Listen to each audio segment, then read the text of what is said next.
ay si Sarah Jane Y. Montes, isang medical technologist din sa RHU Almeria under Department of Health.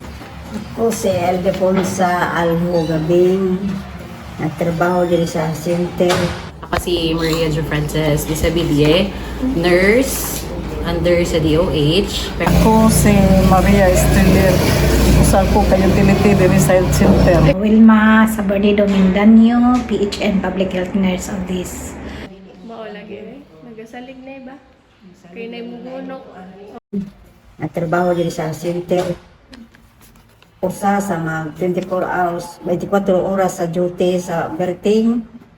Ang among trabaho kanang mag-update sa mga kinanglanon din sa birthing, mga supplies, o panahon sa kami ra din mag-duty, magtanaw kami sa among paligid, malimpyo pong panagsa. O naay pasyente, among atendiran dayon, o pagkutanon, o mga nakay na siya, o iba, kung mga nakay na gani, o among dadon sa mag-IME, na almost fully na, among dadon dito sa delivery room. Physically draining. From, say for example, mumata, aminado ko dili na mumata og sayo, kay di sad katog og sayo, pero kung mayong kag sayo kadlawon ang igtutog. But aside from that, syempre kay passion man ako ang akong job. So aside from being draining, kuan gihapon siya. Fulfilling gihapon at the end of the day bisan kapoy. So, automatic ang mga patients damo pagka Monday.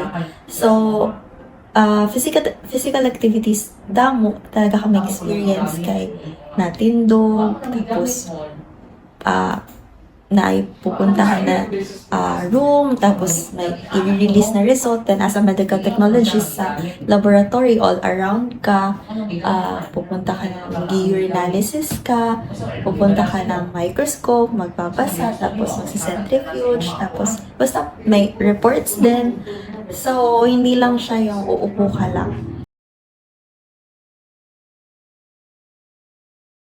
Have enough rest and sleep, 8 hours per day, maintain your physical stamina, personal hygiene. Bisag 32 na ko, magatas gihapon ko. Oo, importante ang milk, and at the same time, syempre multivitamins.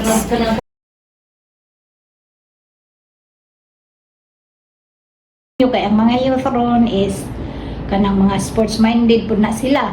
So continue indulging in mga sports activities, mga basketballs or other kanang mga badmintons or other mga sports na sila.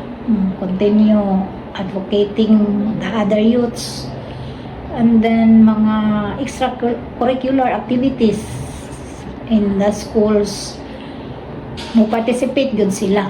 Magsigsilpon, matulog og sayo, mukaon og saktong pagkaon, mutabang silang nanay, maminaw sa tabang kung sila tabang silang nanay, tatay, lolo, lola. Ang aton surroundings is very sa mga food na lamian, like milk tea, french fries, very kanang cheaper na ang mga prices. So damo na ng mga kabataan karon ang nakaon ito. So ang advice na lang is para dili ka mo mag-suffer na habang tumatanda, karon pa lang sa habang bata pa kita, we should avoid yung intake ng mga ning-ana. Minimal, dili totally avoid, pero minimal lang na intake. Dapat lang that more on vitamins, tas dili dapat mo abuso sa atong mga lawas.